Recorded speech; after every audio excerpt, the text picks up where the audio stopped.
and then here we go.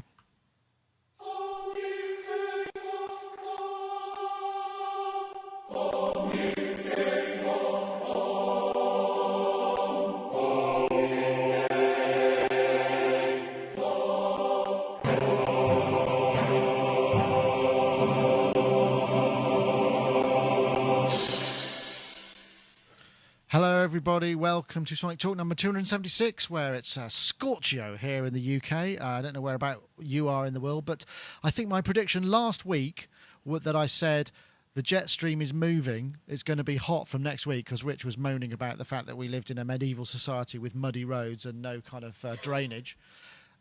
And I was right. I did say I don't want to take any control about it, but I did.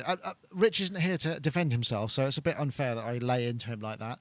What I do have is my two compatriots here. We've got Mr. Dave Spears from GeForce Software there, who is sporting a rather splendid T-shirt. How are you doing, Dave? I'm going to switch. I've got a new shot. Right. This is in homage to the boys, because they're... Well, it's only a couple of days away, isn't it? Only a couple of days away. I'm going to switch that up there. So now you've got your own shot, Dave. So that means while I'm doing that, I can pick my nose, and so can Mark. Ah, damn. And it works that way for everybody. You know, it's not just for my benefit. It just means we can all get it. Anyway, Dave Spears, GeForceSoftware.com. I guess you must be enjoying life now. Your Reason Rack extension's out, and the money must be rolling in. You must be sort of considering your first second home. Yeah, that'd be nice.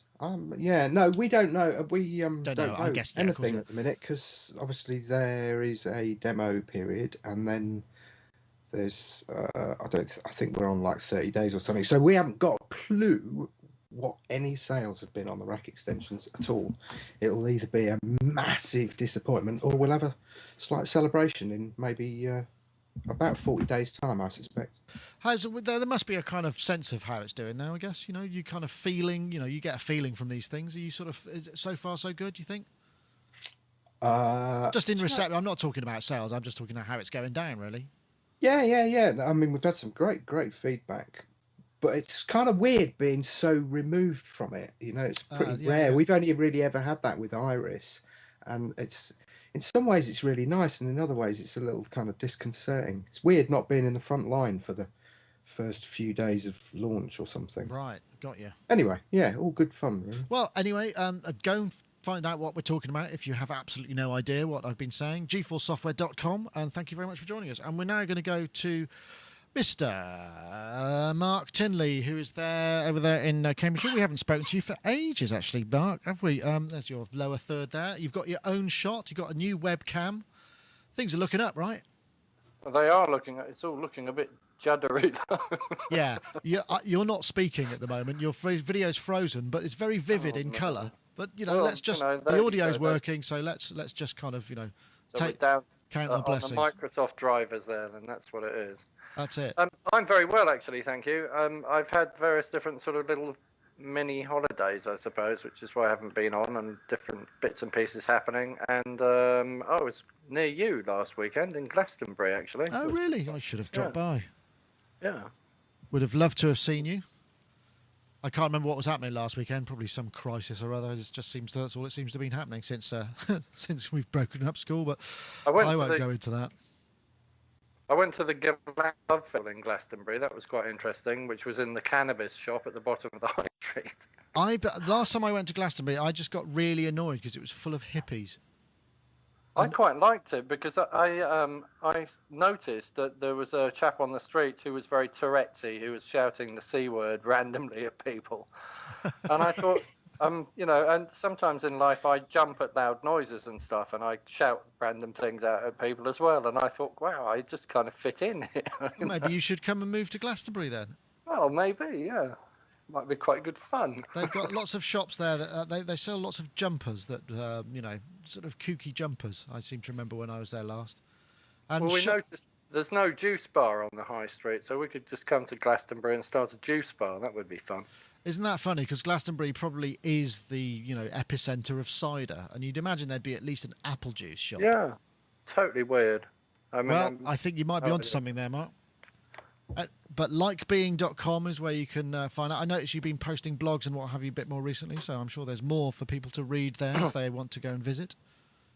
I've got quite into this new... Have you seen that app called Just Saying? Yeah, I've seen a couple of things. I couldn't quite make out what it was doing for you. I'm not quite sure. It works a little bit like Audio Boo, but when you've posted, you can interact with people on the post. So you say something like blah, blah, I'm waffling a whole load of stuff about things and those sorts of things and stuff. And then other people can link in with that conversation and you get a threaded conversation, and it works like a walkie-talkie after you've left the initial post. So you literally tap a button and then just post a reply, and you can have a quite rapid response back and forth with somebody, which is, I don't know.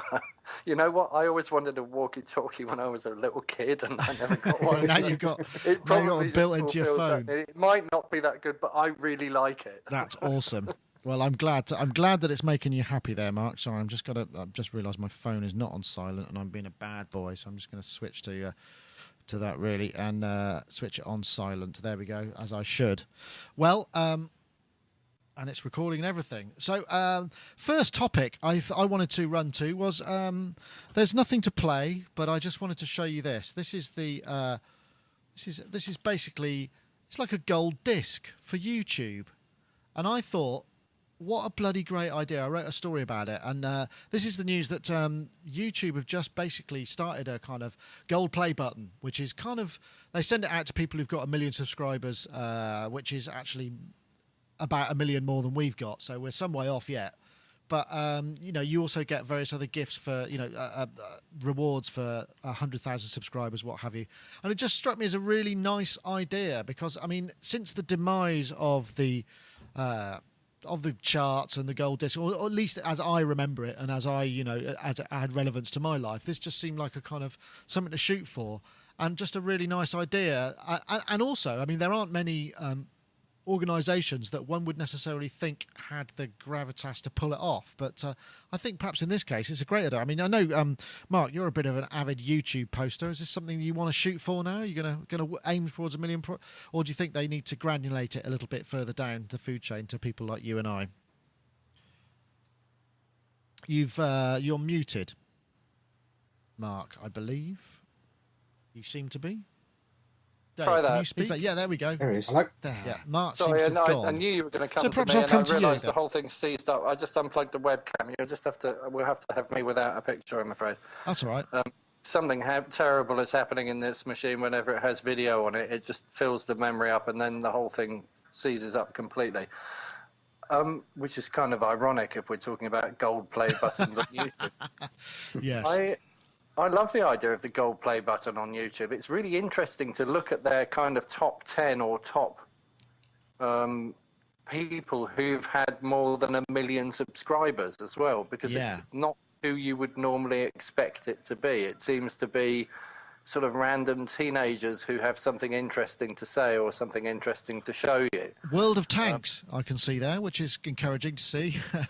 Yeah, so I mean, I quite like it because maybe it gives us a truer picture of what people like rather than the slightly loaded kind of, Justin Bieber, sharp ways of doing Well, Eminem is there. I mean, they dished out 80 or 78 of them. There's Fred as well, who's that really irritating teen poster who just speeds his voice up, who my daughter likes, and I just can't bear having him on.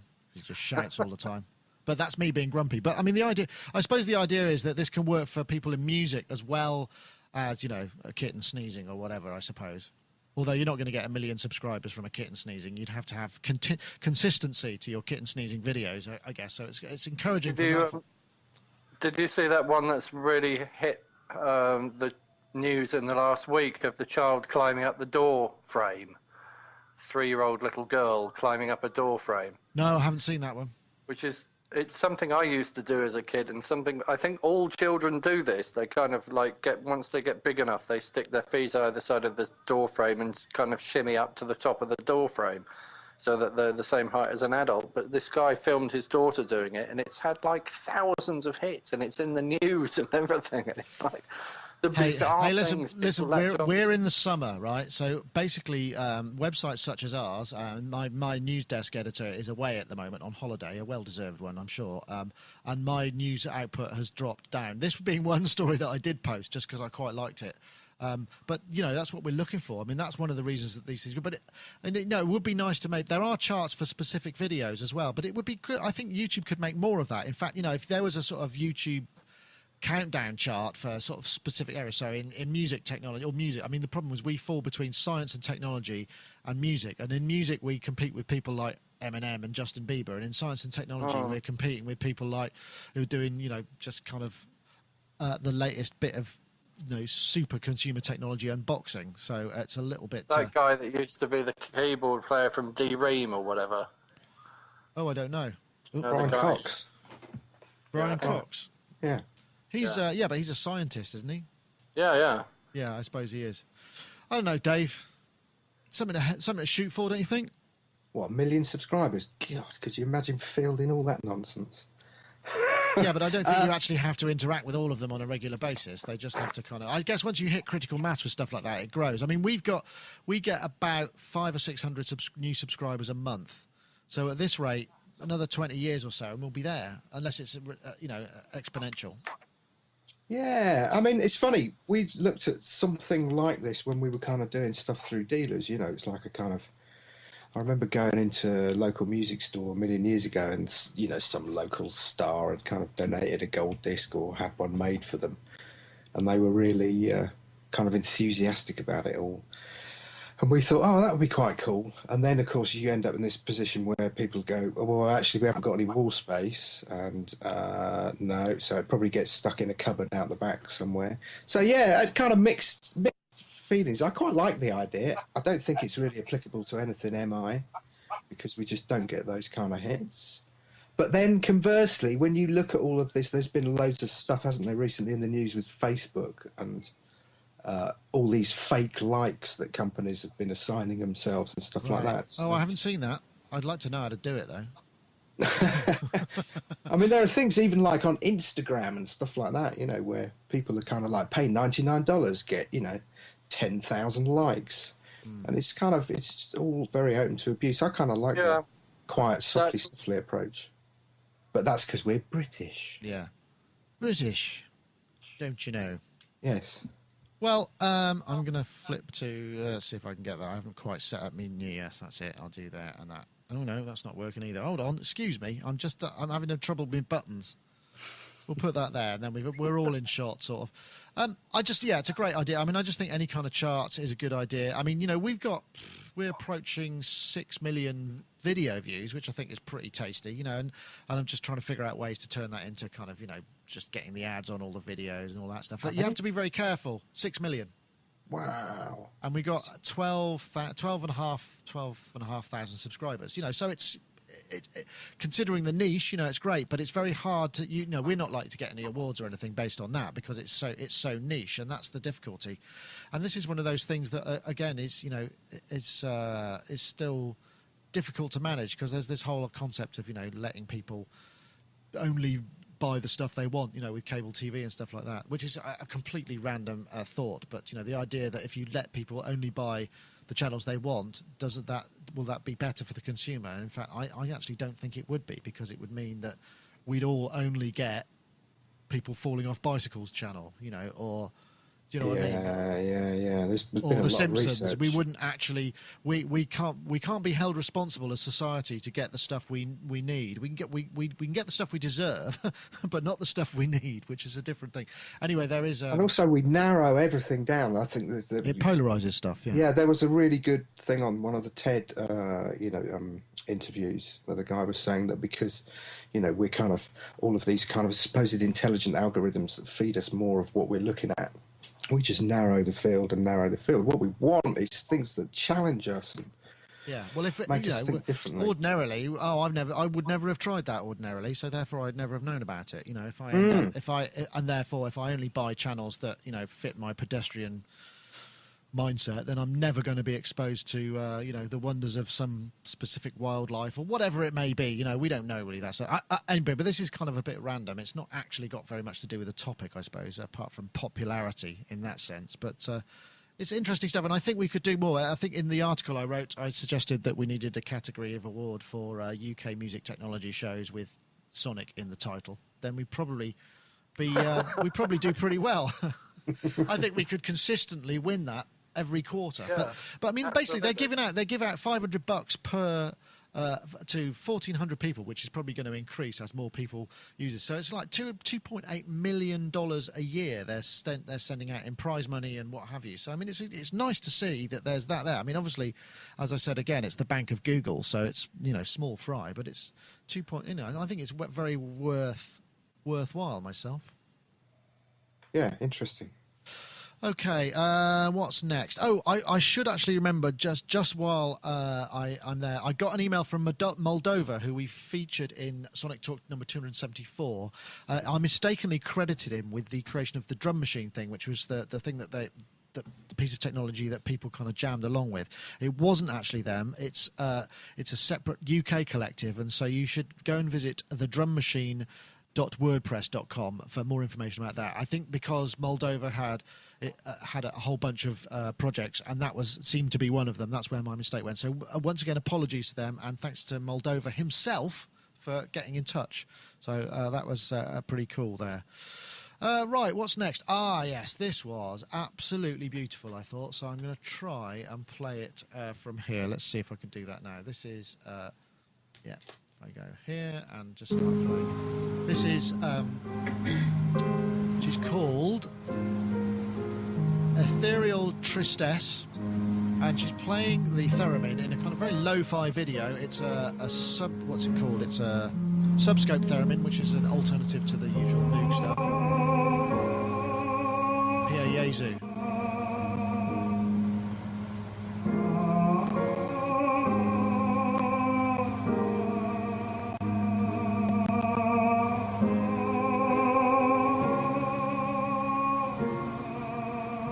I won't play it all because we'll probably get nobbled by the content police off YouTube and never get an award. But she's playing that, and she's got it going through an Electro Harmonix. I think this is what it is, talking machine, just fixed on the A.I.R sound, which gives it that kind of vocal quality. But I don't think I've ever quite been so blown away by the amount of control and the nuance to the vibrato there was just absolutely amazing. I know Dave, I don't know Dave. I know Rich appreciates the Thereminist, but he's not with us this week. Dave, what did you think of that? I mean, was it just me, or is that really quite an astonishing performance, or was it a bit too Catherine Jenkins? I thought it was rubbish. No, honestly, it was absolutely brilliant. I didn't get any further on these topics because of that one video just sent me off on all these tangents. From that video, I decided I wanted a Theremin and the Electro Harmonix pedal. It was really, really excellent. And I sent it to like loads of people, most of whom came back and said, oh, yeah, I already saw it earlier. And I rarely do that with any of the podcast topics, before we talk about it. But I was so blown away. Like you say, the nuances and the subtleties. And yeah, amazing. It was so considered and so brilliantly played, considering it's a lo-fi video with lo-fi audio. Yeah, she apparently has only been playing for a year. In fact, I want to say, while I've got you there, it's a bit hard to believe, isn't it? D Jack, who's in the chat room, he's the guy who actually posted the topic to our Facebook page. So I want to say thanks to him very much. Wow, yeah. Well spotted, mate. And I sent a couple of other things as well, but that was great. And in fact, I'd like to encourage anybody, particularly in the sort of summer silly season where there's not all that much news around, but anytime anyway, just post it there, facebook.com/www.sonicstate is our our fancy URL. So once again, thanks to GJAP. But beautiful stuff. I don't know, Mark, I found that quite emotional. Pierre Yezu it's always, they always have little kids singing it on talent programs, and it's supposed to make the grannies cry. But there was real emotional content to that, I thought. Did you not think? I have to admit that I followed that topic, clicked on the video, and just started watching it before I really understood what the topic was about. And once I understood what the topic was about, it got me really flummoxed because thought it was some guy singing with some woman playing a theremin. And when I realized that she was actually playing the voice, I kind of thought that that was somewhat impossible. And then I had to go back and analyze it lots of times to see if her hand movements correlated with anything that the voice appeared to be doing. And then I decided I didn't quite know how the theremin worked, but assumed that nobody would really want to fake anything like that. And it did sound electronic. And I like Dave, sent it to a few people because I was completely gobsmacked by the whole thing. So I really liked it, yeah. It's just one of the. I mean, I haven't seen any of her other stuff. I'd like to see some more that she posts. And DJ Jack in the DJack rather, or DJ Ack. I don't know how I pronounce it. One of those three pronunciations. You choose yours. He basically says that it would be maybe a good idea to get her some Electro Harmonix love, and she can play all sorts of stuff through it. Because I don't know. There's not all that many. Theremin videos. With Electro Harmonix going through them, so it would be quite a sort of unique way. They did put it on their site. Oh, did they? Yeah. In fact, I went through and because she calls it voice something or other, and it's not the same as the release version. So I was kind of doing a bit of what is this box? What is this box? What's the best theremin I can get? So was it this one, or yes, it was. It was the talking machine, yeah. And it was really fascinating because on their page, obviously, they've got the kind of obligatory guitarist doing his Bon Jovi nonsense, and various other things. And there was a little iPad, yeah, exactly that. In fact, that was uncannily similar. And a little iPad gizmo making noises, which just had no emotional content at all. Whereas this, I did exactly what Mark did. I must have played it through about 8 times and was just looking. I had one of the little pocket theremins. Are you pleased to see me? No, it's a pocket theremin. And I wasn't. It's like one of those things that because of my love of synthesizers and electronic instruments, I kind of expected to be brilliant at it from the off, and it was really, I know we've talked about it before, but it was really, really hard. And in the end, I just it didn't have a volume control, so that kind of that negates half of its expression. So I just kind of got rid of it. Whereas this is the only thing that I've seen in probably the last 10 years where I've thought, I would really like to study this and master this. It did have that kind of... She just got the feel. I mean, you can see she was concentrating hard. I mean, I know what you're saying, Mark. I mean, is it possible that it would have been pitch corrected afterwards? Because it was so spot on. It's uncannily so, and the control was amazing. And I suppose if you were that way inclined, you could spend a lot of time in Ceremony or something, and do it that way. But I just don't get the feeling that that's what was going on here. It's real. This was real. It was really real, man. You can tell it blew me away, can't you? Right. Yeah, no, I'm glad. I'm glad it blew you away because I think that's it's good to be able to do that once in a while.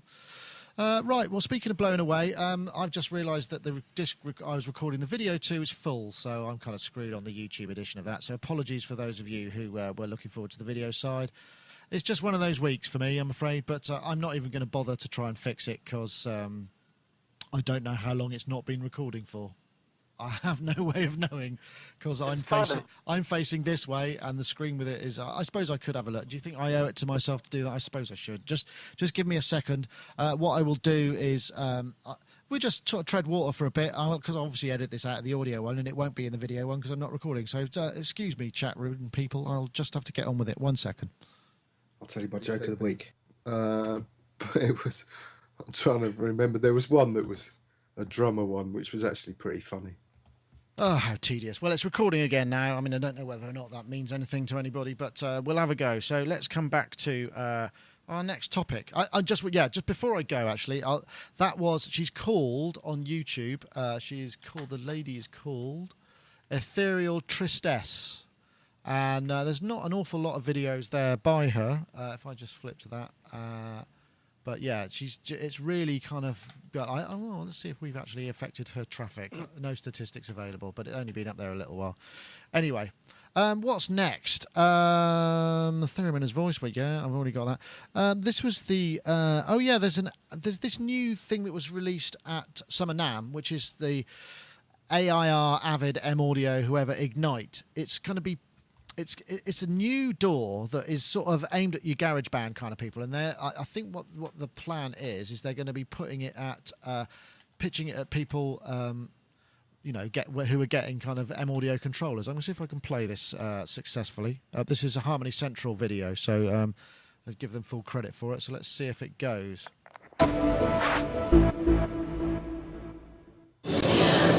I'm Samara, and I'm from the Jesus, A.I.R that's Music loud. Technology Group, and we're here at the Summer NAMM 2012 show in Nashville, and I'm really excited to give you guys a sneak peek on Ignite.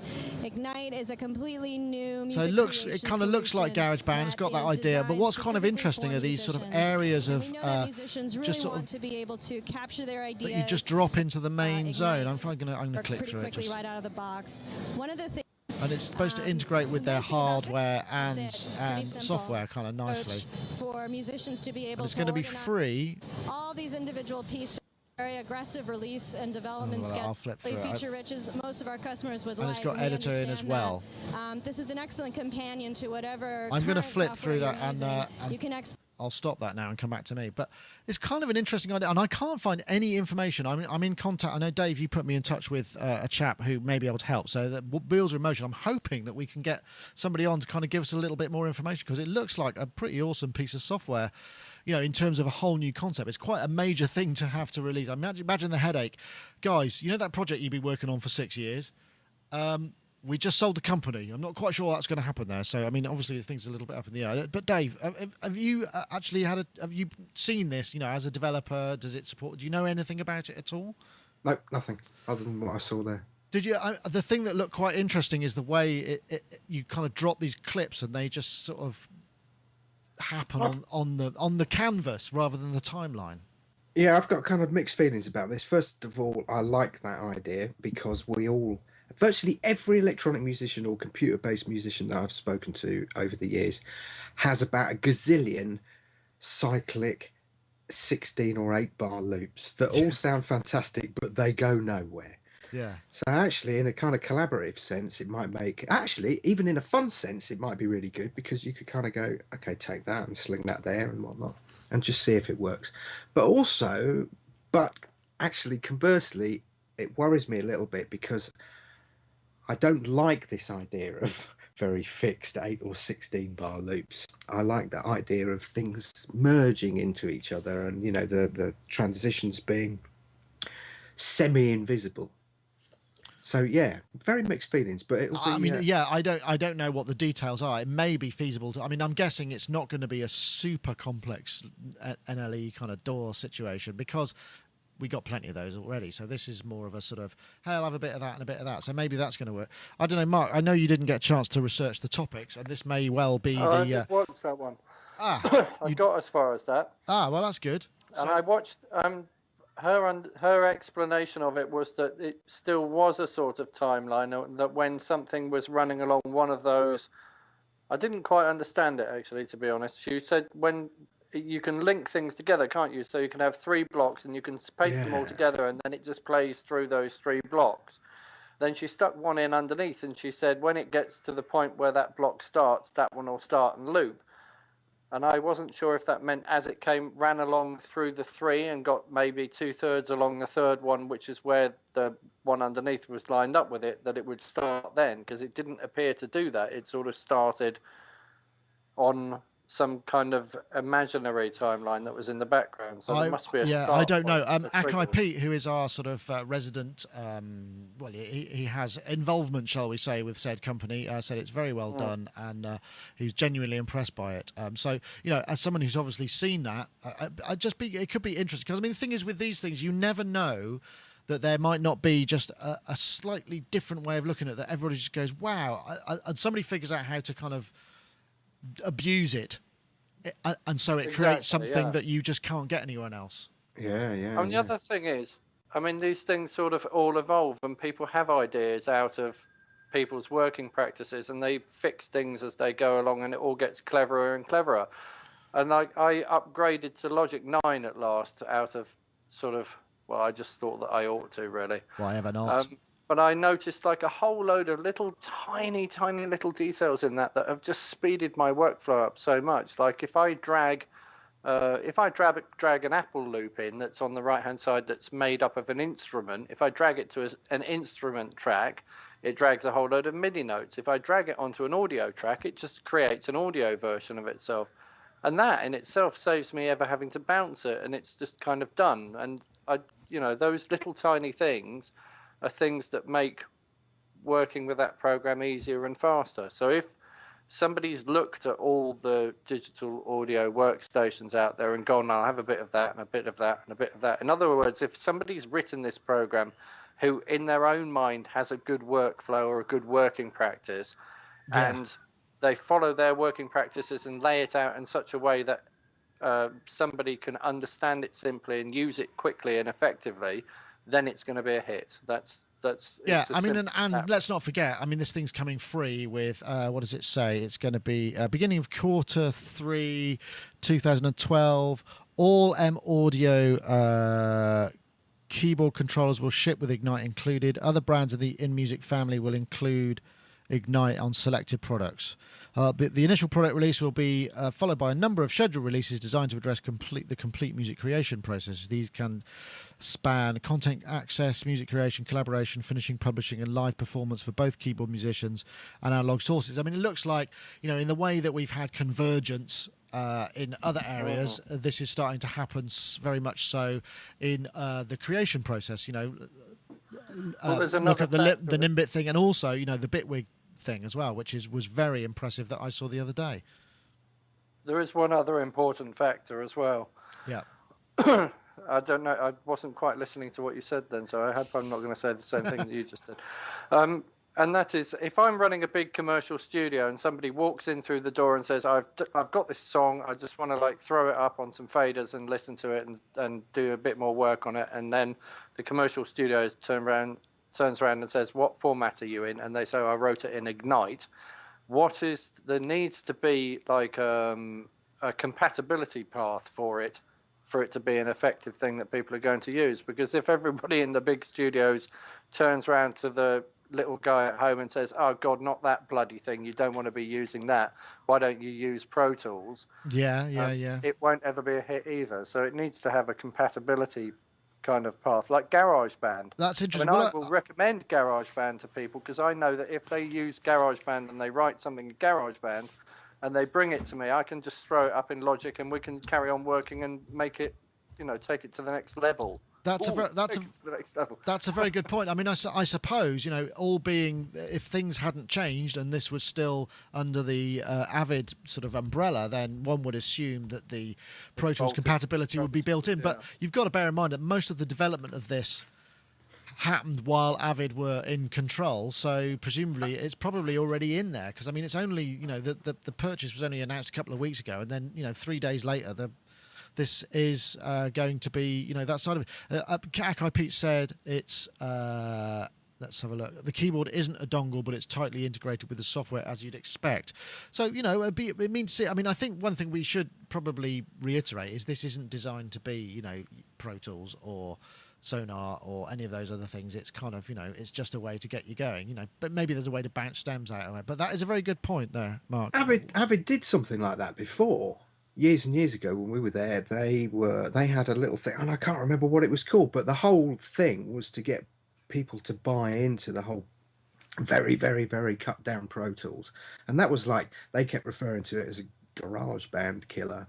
And they would try to get it in. Yeah, I can't. No, I do remember it. Yes, I remember. Session or something like that. Yeah, I think I. And they were getting that in Best Buy and all the rest of it, and the whole thing was just to kind of continually upsell to Pro Tools SE, says the chat room. Akai Pete. Okay.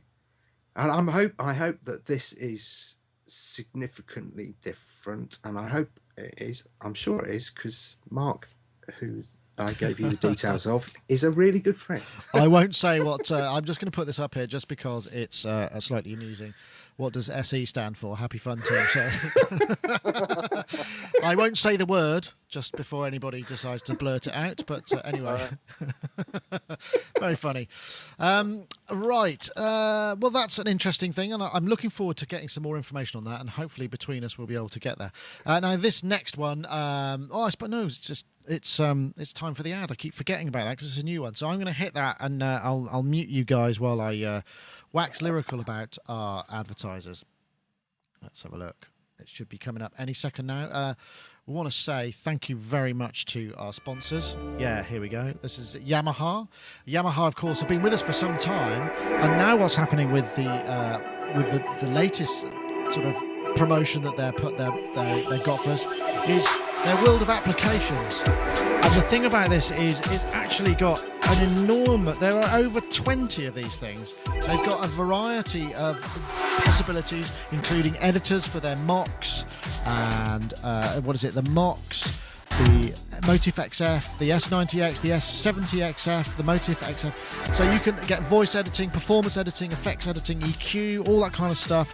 But there are other ones besides. I mean, not only that, but there's the Synth ARP program, which I use for great effects. Brilliant for just sort of outputting MIDI to stuff. I use it in conjunction with the the Alesis IO dock, actually, very effectively. And that's now got a synth built into it with 61 sounds. And so you could just put together really quickly sort of tunes within this kind of compact environment. And I just really like the way that Yamaha focused on this, and they've got some actually genuinely quite useful applications. There's also the setlist organizer, which can spit out program and bank changes and notes to sections of songs. There's the iCloud record and share program. There's Voice Editor Essential, Multi-Editor Essential, a whole world of apps. So if you want to find out more, uk.yamaha.com, please do check out the Yamaha applications. Really are an awful lot of them. Thank you very much indeed to Yamaha for their sponsorship of the show. Right. I timed that perfectly with the length of the video. I feel quite like I did quite a good job there. I'm getting better at it. It's only taken me about 4 years. No, they don't come with an iPad as your head, of course not, because they're only about $2 each. So unfortunately, that's not actually going to be the case. So what's the next thing? Let me just have a look here. Yes, this is beautiful. This is beautiful only because of the sounds, and I really was quite blown away by this. So we'll flip to this one.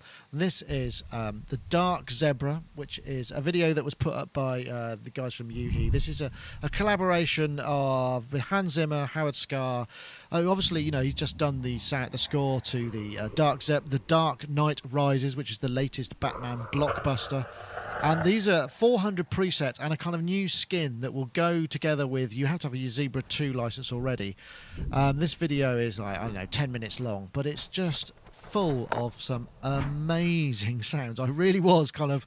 I got lost in it. I was playing it sort of pre-show, and just the stereo, all the modulation. You can see these incredible modulation paths and some beautiful work by Howard Scarr and by Hans Zimmer, and just great stuff. And I don't know, did you get a chance to listen to this, Dave? Is this something that you kind of that you're aware of? I know you're probably a fan. You're a fan of the Yuhi stuff, and I know you really rate Howard as well. So I mean, it's got to be a dream, hasn't it? Surely.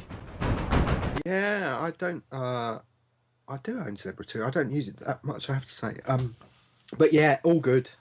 Nothing wrong with this. Go get it. Just get it. Anything by Howard. Just out of interest, I mean, you know, what is it? Is there a reason you don't use it? Is it just because there's your embarrassment of hardware riches, or is it just, you know, because sometimes things that have complexity, you tend to kind of shy away from? I'll do it when I've got a bit more time, kind of thing. I mean, I know because I've not used it, so I can't really. Yeah, I think it's more that. I mean, we talked a bit previously about kind of limitations and stuff like that, so I kind of like getting the most out of what we've got and what we do, and there's always that challenge which I love. But you know, I've heard a lot from Howie and I've heard a lot from Zebra 2, and it's all good.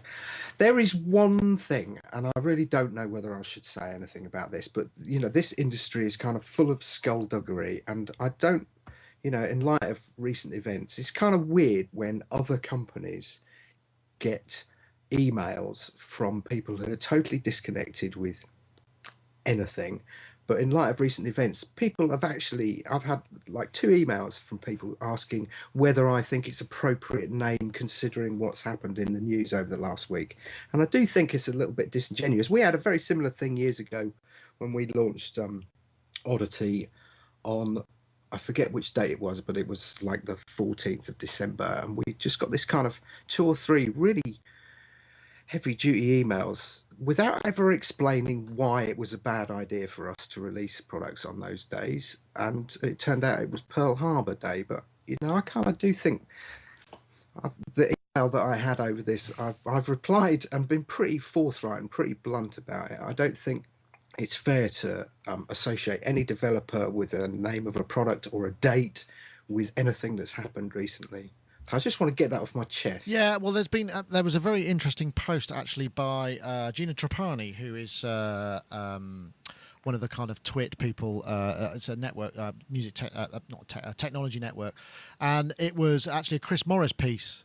No, it wasn't. It was a Charlie Brooker piece where they just basically were saying, you know, how coverage of these kind of tragic events is handled by the media, and it turns into a complete circus. And they had this guy on who was on CNBC, you know, as the sort of, you know, the expert of people who have these kind of meltdowns and do this kind of terrible stuff. And he just basically said, what you should not do is this, and this, which is exactly what all the media outlets are doing, you know, just. And that was quite, you know, that's probably the most constructive thing I've seen out of the whole thing. If you get a chance to check it out, it's a Charlie Brooker screen wipe episode. I'll have to find it on YouTube. I'll see if I can put it in the show notes, just as it's mentioned. But yeah, obviously terribly tried. I mean, there are barely going to be any days when this sort of thing isn't going to be a pro, but it's an awful, yeah, it has been awful. I just find it really disturbing. I find it almost more disturbing when people try and use that as an excuse to stoke up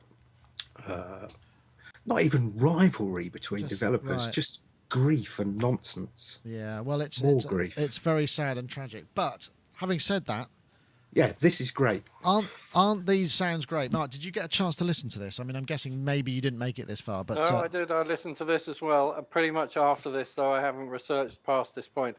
I did listen to this. I love the width of stuff and the rhythmic kind of filter sweeping and all that kind of stuff. I like all of that. If I was writing film music, I'd probably want to buy it immediately because it automatically puts you into the genre, I suppose. It gives you like the right sort of sound and the right sort of space. So even if you're writing music for like smaller productions, not for like massive blockbusters, but you know, people are going to want to aspire towards that kind of sound, so it puts you in the right place. You're making the right sorts of noises already. But I don't do that really, so it doesn't it's not that your kind of seem thing massively useful to me. No, my most recent acquisition was a synthesizer plug-in, a free one, an AU one by a company called Tau, I think, TAU. Right. And it's a baseline SH101 that they've discontinued that sounds absolutely nothing like an SH101, but it's really good for punk bass synth kind of lines. Like, it's really gritty and nasty and horrible. So well, it's what you need. I can totally understand that. It is interesting what you say about being in the space, because I mean, this is one of the things. This is probably one of the reasons that Omnisphere and certain orchestral libraries have done so well, because it's like when people who cut to picture, you know, they go, I want that sound, and in some ways, Hans Zimmer is kind of creating creating something from Zebra, using this as a vehicle that's going to mean all the filmic and the sound designers are gonna or the film composers are going to sort of get this, because it'll have that Hans Zimmer sound. So I wonder if that'll actually make it. I hope it doesn't blow the fact that Zebra, doesn't make Zebra out of fashion. It actually pushes people to program more interesting sounds with it, rather than, if you see what I mean. It's possible that it might eventually, but if you think about, I mean, when I first started writing, I did write music for picture, but I started doing it in like 1987. And when I was doing it, the thing that everybody had to have, and if you didn't have one, you might as well just forget it, was a Roland D50. And then the D50 kind of fell into all their later technologies. So you'll even find like a D550 board inside the Roland V-Synth, which is only like a few years old. Yeah. So that technology, you know, that sound rolled on many years. So it becomes like the vocabulary. That it, you know, it might make it slightly out of fashion, but I think it's more likely to help it sustain. You know, it'll become like a classic sound, won't it, after a while? Well, I mean, the thing that struck me about it really was the fact that it was so able to create such a massive variety of sounds. I mean, it didn't sound like a specific synth. I mean, and that, I'm guessing, is why it's such, you know, it's been used so much. It's got a lot of filters, a lot of different types of filters and stuff. And Howie's always Howie's like the kind of modulation dude. I think I had this conversation with somebody the other day. I think that actually how he can see the sound in his head, you know, in advance of programming. It's like, okay, so I do this and I do this, and most of it's down to kind of modulation, really clever and careful modulation. Right. It's all about the detail. He did a sound for us for Mini Monster, and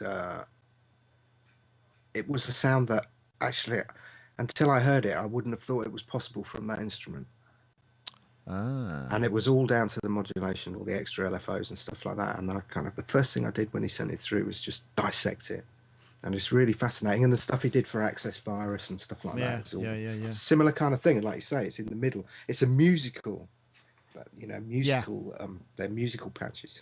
Well, I wish them every luck, and I hope it sells well for them. The 400 presets plus the sort of new skin, I think it does have some extra features as well, is €99, but you do need Zebra 2 point something or other.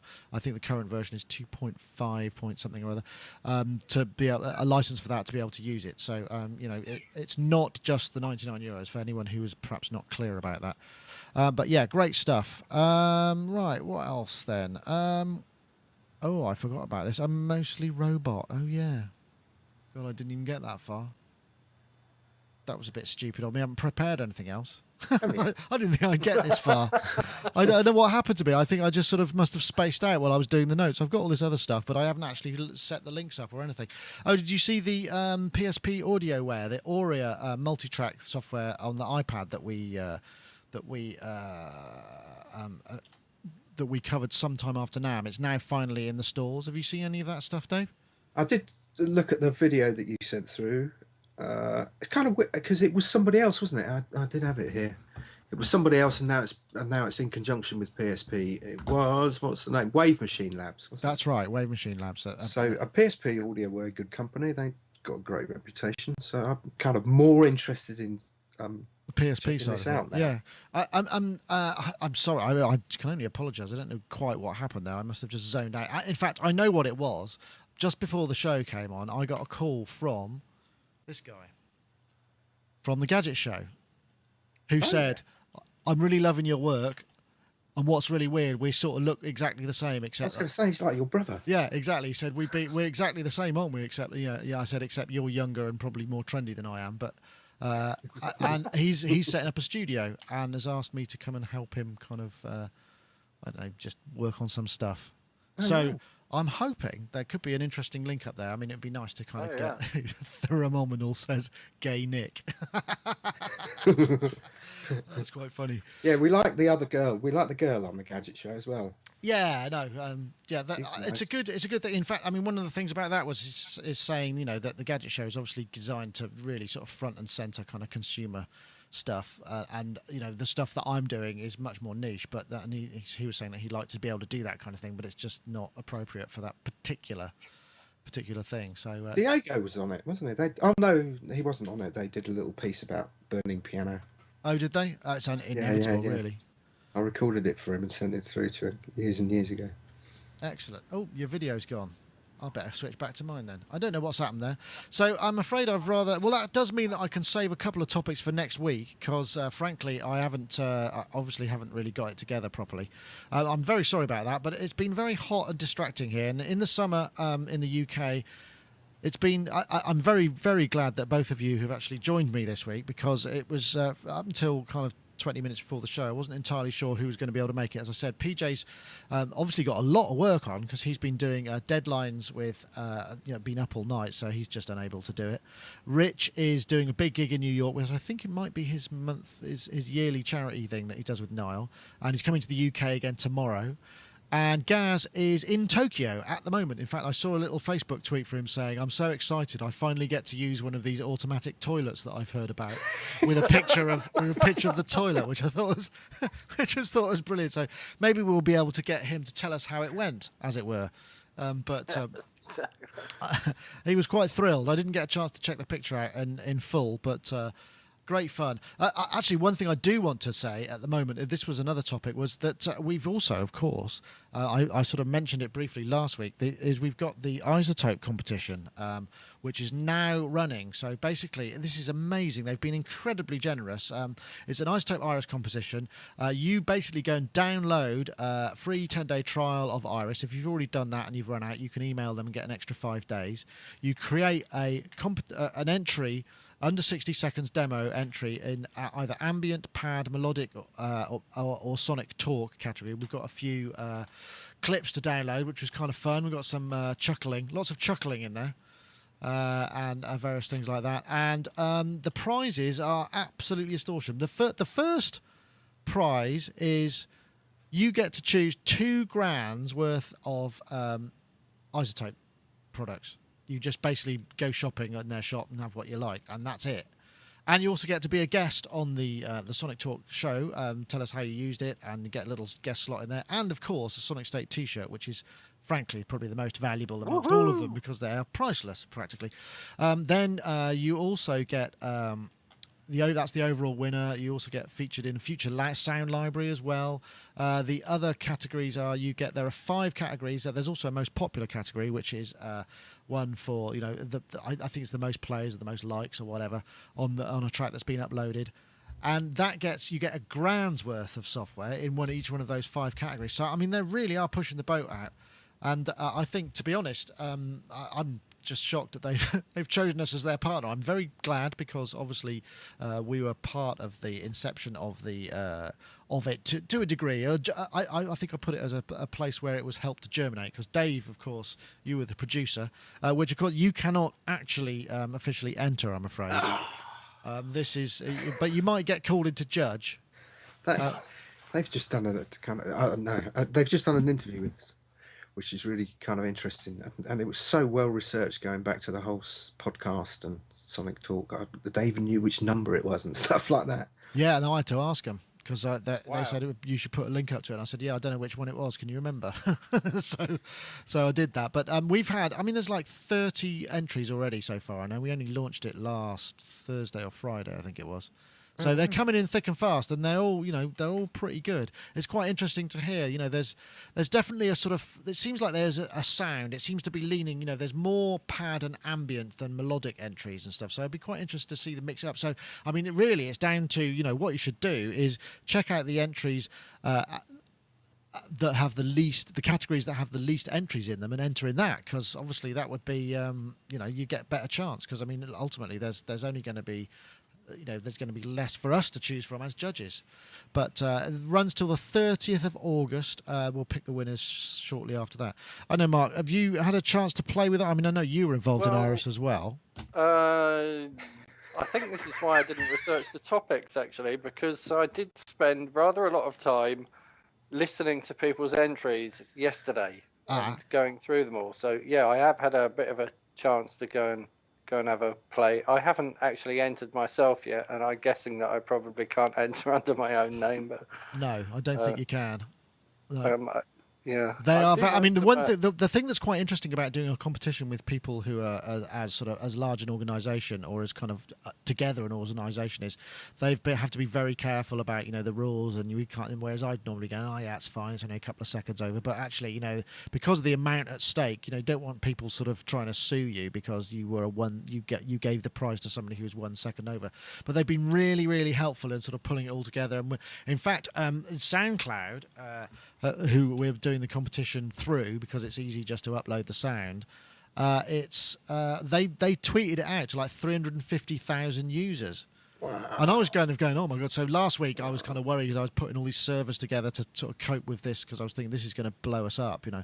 But actually it was really, really underwhelming amount of traffic came from it. So hopefully we might figure out the message, make the message a bit better, and you know, so pass it on. I mean, it's going to be, it should be a lot of fun to get involved with, and there are T-shirts flying around and everything, so it'd be kind of good. So for that, it really is the most extraordinary piece of software, because I must admit that I did start cobbling some entries together yesterday as well.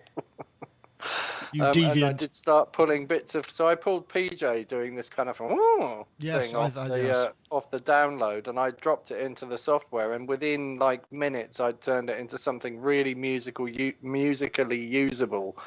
And I was sort of playing around with it and coming up with stuff. So, I mean, it just is absolutely extraordinary what you can do with that piece of software. It just takes music making somewhere else, which I don't know, what that was obviously what we set out to do in the first place. But brilliant. It is brilliant. Yeah. I was at an art exhibition in London, and I have to say this just quickly.